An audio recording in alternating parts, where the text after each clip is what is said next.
Depuis, avec l'aide d'un avocat, Martine tente de faire annuler son contrat et de récupérer l'argent déjà versé.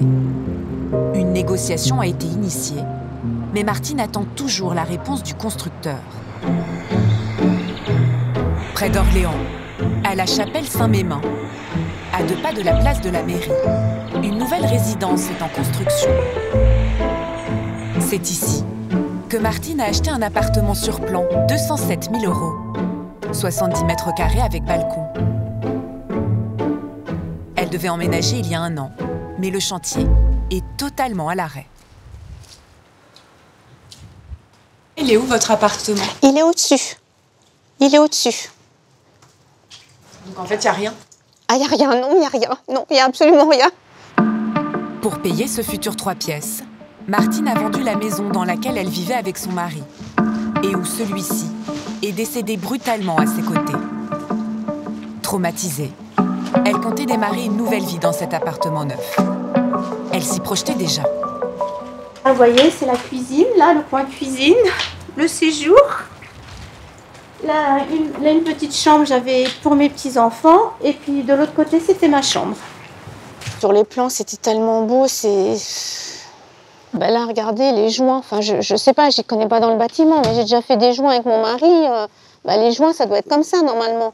Enfin, là, il y a des trous, c'est énorme. Regardez, là, le mur, il est pas droit, hein. Enfin, attendez, ça se voit à l'œil nu, là, qu'il est pas droit. On a l'impression que ça fait comme une pointe, un peu. J'avais tellement fait de projets, je tournais la page pour un traumatisme assez difficile et voilà, pour moi c'était un nouveau départ. Et le nouveau départ s'est transformé en cauchemar. Ce chantier détruit peu à peu sa vie. Pourquoi les travaux ont-ils été stoppés? Martine n'en a aucune idée. Elle a versé un premier acompte de 70 000 € au promoteur et depuis, il ne répond ni à ses courriers, ni à ses appels. Le répondeur de votre correspondant contient trop de messages. Veuillez réessayer ultérieurement. Merci, au revoir. On peut même pas lui laisser un message. C'est tout le temps, sa messagerie est tout le temps pleine. Seule, face au promoteur sur répondeur, Martine se sent totalement démunie. Pour Martine, comme pour des milliers d'autres, c'est le projet de leur vie. Devenir propriétaire, avoir sa maison ou son appartement. Un rêve qui se transforme parfois en drame. Surtout lorsque l'on achète dans du neuf. Coralie et Stéphane se sont endettés sur 25 ans pour faire construire leur maison. 1 an plus tard, les façades sont couvertes de fissures et leur pavillon quasiment invendable. Ils se battent pour obtenir réparation. J'ai la rage. S'il faut qu'on s'endette, s'il faut qu'on fasse des crédits pour avoir gain de cause, on le fera. En Normandie, Pauline et Jean-Charles vivent dans l'angoisse depuis des mois. Sur le chantier de leur future maison, c'est le chaos. Ils n'ont qu'une frayeur, découvrir des défauts partout, une fois chez eux. Pour le moment, la construction, c'est que du stress et de l'angoisse. On se demande quand est-ce qu'on va y être. Et surtout, quand on va y être, dans quel état? Retard de livraison, malfaçon, gouffre financier. Comment ces propriétaires vont-ils s'en sortir? Comment faire face aux abus des constructeurs?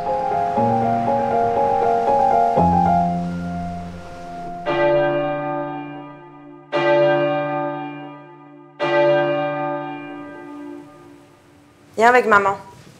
Regarde, t'as une petite voiture là. Oh! Comment elle fait la vache? Pauline est auxiliaire de vie. Jean-Charles informaticien. Une vie calme, en apparence. Mais en réalité, ils sont rongés par le stress. Le couple va bientôt recevoir les clés de sa future maison. En attendant, ils habitent dans la propriété des grands-parents de Jean-Charles. On va lister. Oui. Pour devenir propriétaire de ce pavillon de 100 mètres carrés, ils se sont endettés sur 25 ans. Ah oui, c'est vrai. Coût de l'opération, 170 000 € avec le terrain. Mais les travaux sont un enfer. Donc la partie électrique dans la cuisine, faut regarder. Donc dans notre chambre, c'est bon. Est-ce que après le placo se vérifie? Je sais pas, Je pense. Ils passent leur temps sur les plans. Le chef de chantier a déjà changé 4 fois et personne ne vérifie rien. Pour le moment, la construction, c'est que du stress et de l'angoisse. Il y a des longueurs, il y a des moments, il y a des temps de pause entre deux, après il rate quelque chose, ça n'en finit pas. Et puis où il me donne aussi des dates, tel jour, il y aura, admettons, le plaquiste. Oui, donc je vais sur le chantier. Personne. Donc le plaquiste, en fin de compte, il est venu 2 mois après. En attendant leur clé, Pauline et Jean-Charles vivent la boule au ventre. Ils ont peur de se retrouver dans une maison pleine de malfaçons. Pour en avoir le cœur net, ils font appel à un expert en bâtiment. Mais cela a un coût. 1 000 € la visite. Ils ont rendez-vous avec Sylvain Baron. Bonjour. On respecte les distances, hein. Tout à fait. Normal. Pauline est venue accompagnée de son beau-père, ancien électricien, car Jean-Charles est pris par son travail. Le pavillon est quasiment terminé. Bonjour. Le chef de chantier les rejoint pour leur ouvrir la maison. Comme il n'a pas suivi les travaux depuis le début, il est venu accompagné d'un responsable de son entreprise, ici en pull gris. Nous filmons en caméra discrète et nous faisons passer pour l'assistante de l'expert. Comme Pauline le craignait, celui-ci constate tout de suite des malfaçons. Ça, c'est pas du boulot, ça. Alors ici, moi j'ai un petit souci. C'est la souplesse des plaques de plâtre. La vis, ça tient pas. De toute façon, on pourrait passer les doigts derrière. Ce problème se retrouve autour de toutes les fenêtres de la maison. Pour en comprendre l'origine, l'expert découpe une partie du placo. Et on le voit encore mieux là. Hein. Et le montant métallique qui est ici, là, devrait être plus près du montant. Ce qui fait que ça serait beaucoup moins souple. Ils n'ont pas fait le travail, c'est clair. Les montants qui soutiennent le placo sont donc mal installés. Et ce n'est pas tout. Il y a aussi un défaut d'isolation. La laine de verre a été mal posée. L'isolant qui est là ne va pas jusqu'au fond. Il y a plus de 2 cm où on peut passer les doigts. Il se moque de nous, quoi. Voilà. Le problème, c'est l'étanchéité, quoi. L'étanchéité, l'isolation, et puis la durabilité du produit. Le responsable de l'entreprise, nouvellement promu, se défausse. Il rejette la faute sur les précédents chefs de chantier et l'artisan chargé du placo. Ils sont pas souples, il n'est pas assez propre. Il n'y a pas de suivi de chantier? Bah non, Maxime, il a arrêté, tout était fini, il ne voit plus rien. Oui, mais avant. Ils n'allaient pas sur le chantier, ils ont laissé les gars faire. Quand tu laisses tout le monde travailler à leur tête, bah, les résultats, c'est que ça ne va pas pire. Pour l'expert, ce type de malfaçon est typique d'un travail bâclé, réalisé à la va-vite, pour gagner du temps et donc de l'argent. Une traverse complémentaire. Ça vous surprend? Non, c'est classique. Il me dit que c'est la première fois. Je ne prends pas une ça seconde. Ouais. Je prends pas une seconde. C'est malheureusement quelque chose de très très très très court. Bon, bah, très bien. Merci, et puis bien à vous. Volontaire, quand même. Le responsable de l'entreprise s'engage à tout réparer avant la remise des clés. Sur les travaux à faire, on a eu une chose, Pauline est soulagée. Une chose importante, pardon, c'est qu'on a eu une entreprise. Je me dis que j'ai bien fait de faire appel à l'expert. On évite le pire.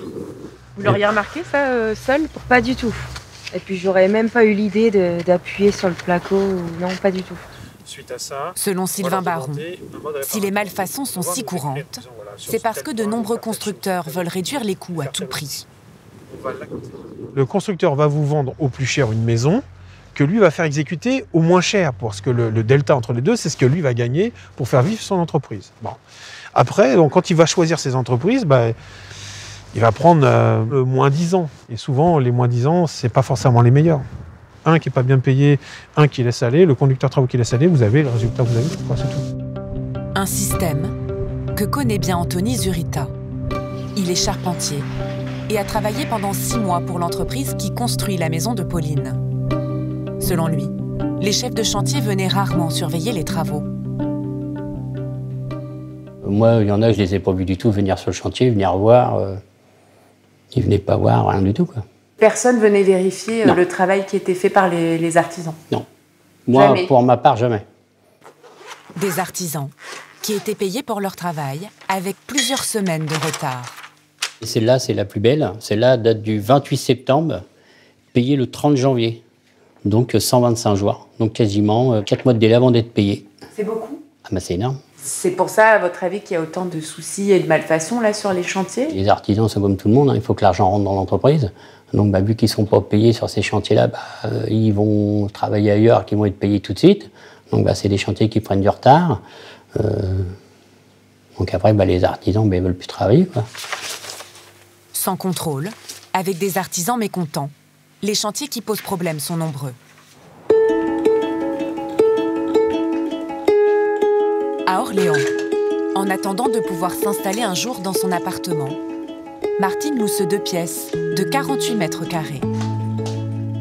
Je paye 573 € par mois, charges comprises. Donc ça, c'est un gros budget qui n'était pas prévu? Ah c'était pas prévu, non, parce que moi, avant, quand j'avais ma maison, j'avais pas de loyer. 573 €, c'est la moitié de ce qu'elle gagne comme secrétaire. Martine a déjà dépensé 7 000 € de loyer. Elle ne peut pas toucher à l'argent de la vente de son ancienne maison. Sinon, elle n'aura plus rien pour finir de payer son nouvel appartement. Et pour le moment, en compensation du retard, elle n'a reçu aucune indemnité du promoteur. C'était prévu dans le contrat que vous ayez des indemnités de retard? Non, justement, non. Non. J'aurais dû faire attention à ça et quand on va signer un acte de vente, on se dit, non, ça va pas m'arriver. Je suis allée vraiment en toute confiance, même des bureaux, quand j'ai signé, non, c'était vraiment bien. Rien ne laissait prévoir, envisager que j'allais tomber dans une galère pareille. Hein. Lorsque l'on achète un logement sur plan, les pénalités en cas de retard de livraison ne sont pas obligatoires. Si elles ne sont pas prévues dans le contrat, comme c'est le plus souvent le cas, le promoteur n'est pas contraint d'en verser. Martine n'a donc rien touché. Et en attendant, elle n'a même pas la place de mettre toutes ses affaires dans son 2 pièces. Bonjour. Coucou Max, ça va? Alors à 61 ans, elle a été obligée de demander de l'aide à sa fille. Une partie de ma vie se trouve ici. Toujours en carton? Toujours en carton, oui. Oh, mon Dieu, quelle merdier. Moi, ça me désole de voir tout ça quand même, quoi. Ça devait être une nouvelle vie, et puis au final, c'est pas du tout une nouvelle vie, quoi. C'est un enfer. Donc, mais bon, après, voilà, s'il faut que ça reste 2 ans, ça restera 2 ans. S'il faut que ça reste 3 ans, ça reste 3 ans. Mais bon, j'espère quand même, pour elle, que ça va pas durer aussi longtemps que ça, quand même. Martine ne sait pas quand les travaux de son appartement reprendront, ni même s'ils finiront un jour.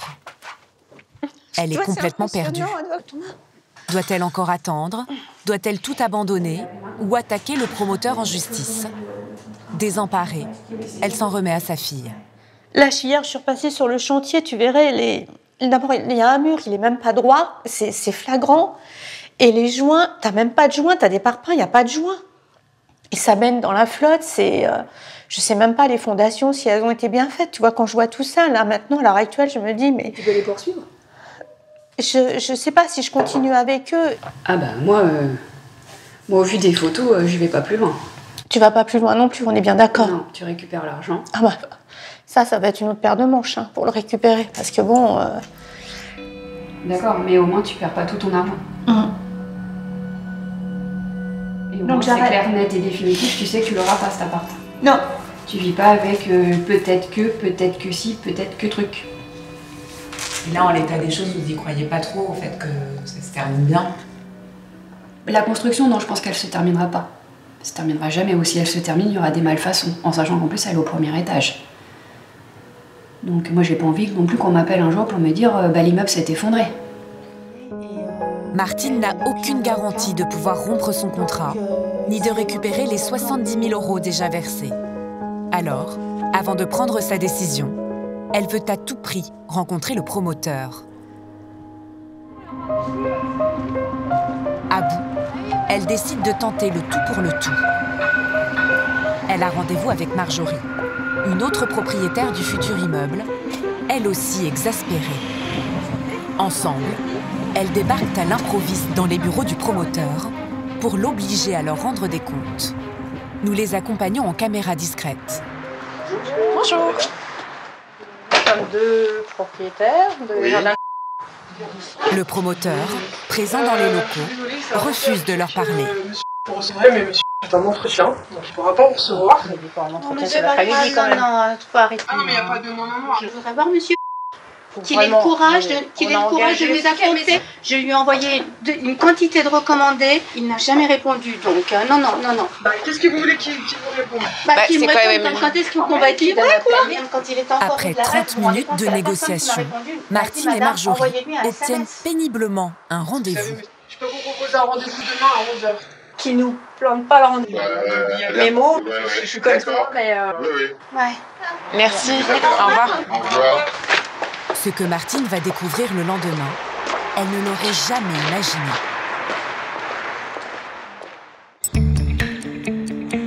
En Normandie, c'est un long combat que Stéphane et Coralie s'apprêtent à mener. Une petite part, une grosse part? Une grosse part, moi. Une grosse part. T'as fait des dessins? Ils sont dans ton sac? Un dessin? Oui, en papillon. Le couple travaille dans une boulangerie. Avec leurs 3 enfants, ils ont emménagé dans leur maison il y a à peine un an.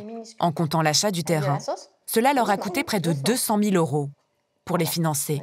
Stéphane et Coralie ont vidé leur compte et se sont endettés sur 25 ans. Ça, on a mis toutes nos économies dans cette maison. C'est le projet d'une vie, on peut dire.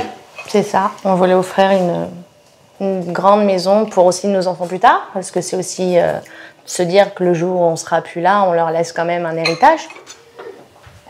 Mais cet héritage est aujourd'hui menacé. De loin, la maison semble parfaite, mais les façades sont couvertes de fissures. Il y en a près d'une dizaine.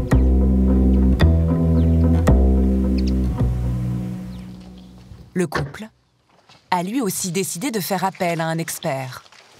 Thierry Leccia vient inspecter les dernières fissures qu'ils ont repérées. Bonjour. Bonjour. Alors, il y a une nouvelle fissure qui est apparue? C'est ça. Là, celle-là. Celle-là, on commence vraiment à bien la voir. Puis en plus, comme elle verdit, moi, je vois que ça. Ça, c'est réellement une infiltration. Ça va complètement, on va dire, humidifier la laine de verre qui est l'isolant et qui va perdre son pouvoir isolant. Ça va finir par se percuter sur les plâtreries à l'intérieur et créer de la moisissure. En clair, si rien n'est fait, des champignons vont apparaître à l'intérieur de la maison. Selon l'expert, le problème viendrait du terrain, très argileux. Le constructeur aurait dû faire une étude de sol, mais il s'en est passé car cela n'était pas obligatoire à l'époque. Au final, les fondations de la maison ne seraient pas suffisamment ancrées dans le sol. Je l'observe beaucoup, celle-ci, surtout si elle fissure la dalle. Elle fait entre 4 et 5 dixièmes, la fissure en elle-même. Votre maison, elle est toute neuve. Malheureusement, elle perd de la valeur déjà à cause des fissures. Parce que si vous voulez la revendre demain, les gens vont venir, ils vont voir, ils vont faire appel évidemment à un expert parce qu'ils vont voir des fissures, ils vont voir des fissures structurelles. Ce sera déjà très compliqué à la revendre et vous la revendrez bien en dessous de sa valeur et de ce que vous pourriez espérer la revendre. Moi-même, je viens voir une maison qui a des fissures, j'achète pas, quoi. Avec le temps, les fissures peuvent s'aggraver. Il existe des solutions pour renforcer le sol d'assises de la maison. Mais le prix est très élevé, 30 000 € environ. Coralie et Stéphane ont tout de suite alerté leur constructeur. Dans un délai d'1 an après la livraison de la maison, il doit prendre en charge les réparations. Mais en réponse à leur courrier, un silence radio, malgré leurs relances alarmistes. 10 janvier. Bonjour, je vous joins en photo de nouvelles fissures. C'est quoi la suite? La maison qui s'effondre? Prenez les mesures nécessaires car depuis juillet, rien n'est fait et c'est de pire en pire. Ensuite, qu'est-ce qui se passe? Pas de réponse, évidemment. Que j'ai envoyé à ma Finalement, commerciale. le constructeur leur propose d'agrafer les fissures, ce qui ne résoudrait pas le problème de fond. C'était que des coups de téléphone. Et Coralie et Stéphane ont refusé et se tournent désormais vers leur assurance, celle à laquelle ils ont souscrit pour faire construire. Mais elle doit d'abord faire venir son propre expert. Rien ne garantit qu'elle accepte d'intervenir. Il va y avoir tout ce côté encore administratif, de papier, de courrier à envoyer, d'argent à débourser. Tout ça, c'est du stress. Si l'assurance refuse de prendre en charge les réparations, le couple n'aura plus qu'une solution, se lancer dans une procédure judiciaire. À Orléans, ce matin, Martine se rend au rendez-vous qu'elle a décroché de force avec le promoteur. Bonjour. Le chantier est toujours à l'arrêt et elle ne sait toujours pas pourquoi. Vous voulez un café? Non, c'est bon. C'est gentil, Martine merci. est reçue par ce jeune promoteur, très poli et avenant, qui fait preuve aussi d'un redoutable sens des affaires. Il lui annonce qu'il a revendu le programme immobilier. Une autre entreprise de construction l'a racheté. Mais pourquoi vous avez revendu Ah bah ça, après c'est nos choix financiers, ça. On a toujours le droit. J'ai comme une voiture ou une maison, j'ai le droit de la vendre. Oui, mais on peut pas me le reprocher. Cette pratique est légale, mais Martine n'en revient pas de ne même pas avoir été J'ai prévenue. vendu à bien. Monsieur, c'est vous avez toujours été mon Mais interlocuteur. parce que j'ai toujours été l'interlocuteur des gens jusqu'au moment où, si vous voulez, en Vous fait... étiez même là, la signature de l'acte avec moi. Je suis d'accord, si demain... Quand moi je vous ai téléphoné à maintes et maintes reprises, les courriers que je vous ai adressés, Ben, pourquoi vous m'avez jamais répondu? Parce que même, le problème, c'est qu'à partir du moment où on répond à ce genre de choses, on s'engage sur des responsabilités. Aujourd'hui, la seule chose que C'est donc clairement pour éviter toute responsabilité vis-à-vis de Martine, qu'il n'a pas répondu. Et c'est quoi alors les raisons du retard, vous savez? Honnêtement, je vous dirais des conneries, j'en sais rien. À la suite de ce rendez-vous, nous contactons l'entreprise de construction qui a racheté le projet immobilier. Il s'agit d'un grand groupe, coté en bourse, avec 200 millions d'euros de chiffre d'affaires. L'un des responsables nous affirme avoir investi de l'argent dès le départ dans ce projet, mais n'avoir repris la gestion du chantier que récemment. Selon lui, il a fallu du temps pour y mettre de l'ordre. Il y a le temps pour se rendre compte que les choses ne s'arrangent pas. Il y a le temps pour prendre les dispositions pour dire bon bah on va reprendre la main opérationnelle. Et tout ce temps-là, bah, effectivement, c'est toujours du temps en trop pour les acquéreurs, ça, on est tout à fait d'accord. Mais malheureusement, c'est un temps juridiquement nécessaire. Il nous assure que le chantier devrait bientôt redémarrer. Mais depuis notre appel, rien n'a bougé quasiment. Depuis, avec l'aide d'un avocat, Martine tente de faire annuler son contrat et de récupérer l'argent déjà versé. Une négociation a été initiée, mais Martine attend toujours la réponse du constructeur.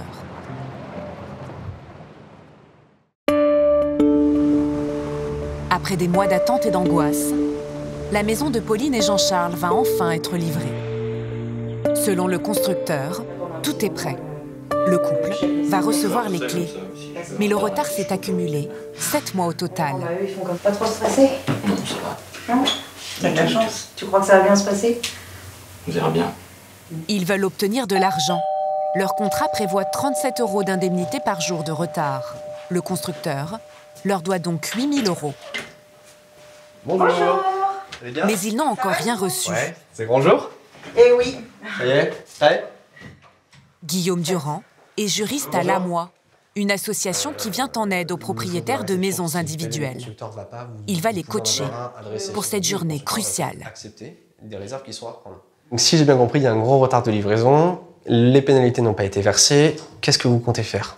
Je compte les déduire de l'appel de fonds des 95%. Ok, donc vous allez déduire du dernier appel de fonds. C'est bien. C'est le moyen le plus efficace de les avoir. Le dernier appel de fonds, dit des 95%, correspond à la somme qu'ils doivent encore au constructeur. Ça peut poser un problème. L'obtention des clés. Le constructeur peut vous faire un chantage en vous disant qu'il ne vous donnera pas les clés si vous ne réglez pas l'appel de fonds en intégralité. Ça arrive souvent. Mais chez nos adhérents, en tout cas, dans les 3/4 des cas, il y a des chantages aux clés. Et ça, c'est illégal théoriquement, ce chantage aux clés? C'est complètement illégal. Ensemble, ils mettent au point une stratégie. Ne surtout pas céder en cas de chantage. Guillaume Durand les accompagne, mais préfère rester un peu en retrait. On va rester à distance déjà parce que les constructeurs en général connaissent l'association et qu'on n'est pas forcément très copains avec la plupart d'entre eux parce que nous on essaie de les faire un peu appliquer la loi et que ça leur plaît pas toujours. Nous restons aussi à distance et confions une caméra discrète à Pauline et Jean-Charles. Chaque partie, le couple, comme le chef de chantier, ici en polo rouge, a demandé à un huissier de justice de l'assister. C'est un face-à-face qui commence. Ici, il y a une peinture hydrofuge qui doit être faite. Avant de recevoir les clés, Pauline et Jean-Charles doivent inspecter chaque pièce. Ils ne veulent surtout rien laisser passer. Là, c'est la salle d'entrée. Ça y est là-bas. Je regarde la limite, la clenche, elle tient même pas. Elle bouge pas. Elle bouge pas, tu peux essayer de la fermer. La clenche, elle est à peine prise. Ah bah, toutes les portes ont un problème. Hein. Ils trouvent un accord. Le constructeur doit réparer tout ce qui n'est pas conforme dans un délai de 3 mois. Mais comme le couple le redoutait, le chef de chantier refuse de leur donner les clés. Il veut qu'ils règlent l'intégralité du dernier appel de fonds, dit des 95%. Pauline et Jean-Charles refusent de le payer en entier pour récupérer leurs 8 000 € d'indemnité de retard. On va vous donner des clés là. Mais les 95%, ça n'a rien à voir. Bah si. Bah non. Bah si. En fait, les 95%, si on veut payer, on ne peut pas livrer de maison. Après discussion, le chef de chantier leur accorde des indemnités, mais seulement la moitié, car il affirme qu'une partie du retard des travaux est liée au confinement. Le couple ne sait pas quoi faire. Il décide d'appeler Guillaume, resté dans sa voiture. On est confronté à un petit souci. En gros, ils nous font comprendre qu'ils ne veulent pas nous remettre les clés tant qu'on n'a pas payé les restants des 95%. C'était à prévoir. Là-dessus, on a bien bossé là-dessus. Donc la stratégie, ça reste la même. Vous ne cédez pas. Ils savent très bien que leur demande, elle n'est pas fondée. Donc ça ne sert à rien de débattre pendant des heures. On souffle un bon coup, on arrête d'écouter ces idioties et on fait ce qu'on a envie de faire. D'accord ? Ok, ça marche. C'est un chantage aux clés, il n'y a pas plus évident que ça. C'est illégal. Mais quelques minutes plus tard, surprise, Guillaume voit le couple arriver en voiture. Alors, pourquoi vous êtes partis ? Pour aller chercher le chéquier. Le couple est déchiré. Pauline veut accepter la proposition du constructeur, quitte à perdre la moitié de ses indemnités. Jean-Charles, lui, refuse de céder. Après, faut vous mettre d'accord entre vous. Moi, je pars du principe qu'il nous faut la totalité. Vous n'avez pas envie de faire le chèque? Non, ah non, clairement non. Ah ouais? Non, solution de facilité, non. Du tout. Du tout. Là, franchement, j'en ai marre. Non, mais là j'ai envie d'exploser. Là, je sais pas si j'ai envie d'exploser ou de pleurer, là, franchement. D'accord. Fatiguée par des mois d'attente et de stress, Pauline s'effondre.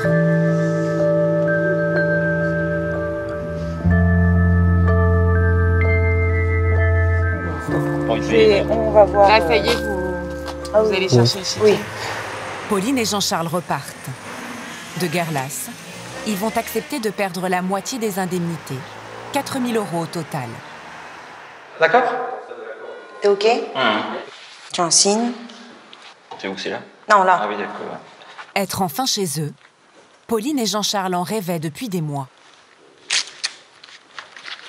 Son chèque en poche, le chef de chantier ne s'attarde pas. J'irai le chercher. Ouais. Bon emménagement. Merci. Le couple, lui, est un peu amer. Vous dites quoi là avec le recul? Soulagé, mais pas pleinement satisfait, pour ma part. C'était quoi ce que vous vouliez? La totalité des pénalités de retard. C'était la concession à faire en fait pour avoir les clés. C'est ça. Sinon, on allait tourner en rond encore pendant. Puis bon, après, si on rentrait dans les litiges, tout ça. On n'allait pas en finir. Non, on n'allait pas en finir, puis ils n'allaient pas lâcher. Hein. Je commence à les connaître maintenant. Non, ça aurait été très compliqué. Ces 4 000 € de pénalités, qui ne leur seront jamais versées, c'était leur budget pour finir la maison, les peintures et les sols notamment. Des travaux pour lesquels il va maintenant falloir trouver de l'argent.